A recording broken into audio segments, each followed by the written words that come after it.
Sa Malvar, Batangas, natagpuan sa Sagingan ang bangkay ng isang lalaking tadtad ng saksa.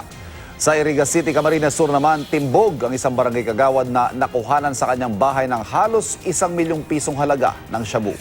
Narito ang unang balita sa probinsya. Hindi nakapalag ang isang kagawad ng barangay San Nicolas sa Iriga City, Camarines Sur matapos salakayin ng mga pulis at operatiba ng PIDEA ang kanyang bahay. Narecover sa bahay ng suspect na si Alan Alanis ang 200 gramo ng shabu na nagkakahalaga ng di bababa sa 1 milyong piso. May mga narecover ding drug paraphernalia at baril. Kasamang naaresto sa bahay ni Alanis ang kanyang umano'y runner na si Aldrin Cadag. Tumanggi magbigay ng pahayag si Alanis habang todo tanggi naman si Cadag na sangkot siya sa illegal na droga. Tadtad ng saksak at wala ng buhay na matagpuan ng lalaking ito sa isang sagingan sa Malvar, Batangas. Ayon sa mga pulis, tinatayang may taas na mahigit 5 talampakan ng biktima, katamtaman ng pangangatawan at walang buhok. Posibleng sa ibang lugar daw pinatay ang biktima at itinapon na lang ang bangkay sa sagingan para ilihis ang investigasyon.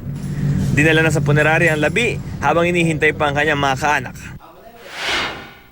Sa Pidigan, Abra naman, dead on the spot ang isang lolo matapos siyang pagbabarili ng mga di pa kilalang suspect. Base sa investigasyon, magpapainom lang dapat sa kanyang mga alagang kalabaw ang biktima nang mangyari ang pamamaril. Ayon naman sa pamilya niya, wala nakaaway ang kanilang kaanak. Pero hinala nila maaaring may kaugnayan ito sa pagkasangkot ng isa nilang kapatid sa dating insidente ng pananaga. Sa kabila nito, patuloy na inaalam ng mga otoridad ang pagkakakilanlan ng salarin at motibo sa krimen. Para sa unang balita, Bam Alegre reporting.